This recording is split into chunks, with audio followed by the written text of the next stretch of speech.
When creating my film, my main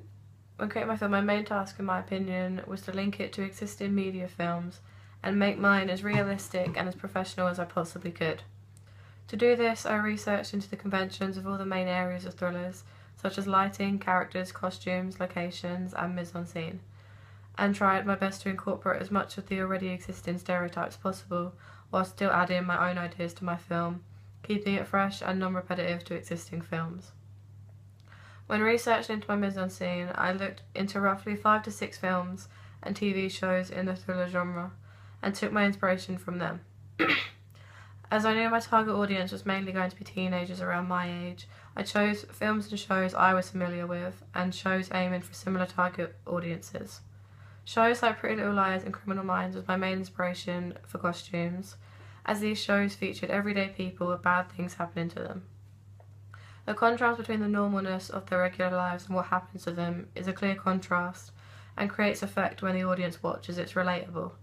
as the costume gives the character a real effect, like they are the same as the audience watching, which then makes the audience feel much more on edge, hopefully, when watching, with the knowledge that the characters are just like them but going through something so different and extreme on the TV shows or films. I wanted to have an effect similar to this in my film, so I tried to do the same with my characters. By dressing the old lady in my film in everyday clothes you would see someone in public wearing, means she isn't set apart from general society,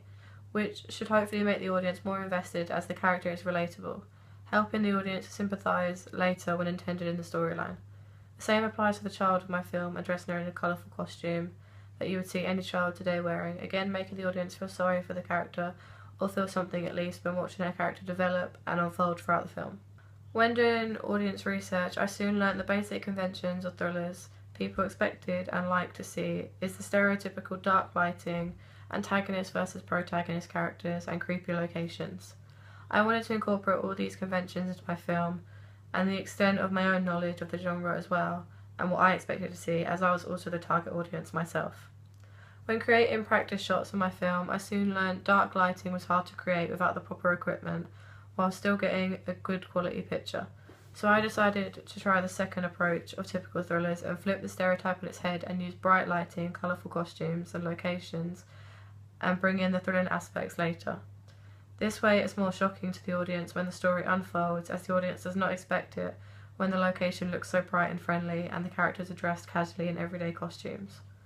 Although this goes against stereotypes of thrillers being dark, creepy and suspenseful, it still meets the conventions of thrillers that have previously attempted to challenge these conventions and create a new feeling of tension in a slightly different way to the traditional. Despite attempting the approach of going against the more common traditional stereotypes, visually I wanted to keep my music parallel and fitting to the thriller genre and what was happening on screen. I researched roughly 5 to 6 pieces of music and soundtracks from films such as Insidious, Sinister and Halloween. These were film soundtracks I had seen and had heard before and liked. I knew I wanted simple music, and most likely I wanted it to be piano music, as to me slow piano music gives off a creepy feel and suspenseful effect when put with the right imagery. Eventually I created my track on GarageBand and incorporated as much from inspiration from these types of films as possible. All of my music is non-diegetic also, which was intended to give the audience more knowledge over the characters. As the audience hears the tense and suspenseful music and dramatic change in the music, they then hold knowledge over the characters that something bad is going to happen to the characters before they know. This makes the audience tense, as they have to wait powerlessly and wait for the characters to experience it for themselves with no knowledge of what's going to happen.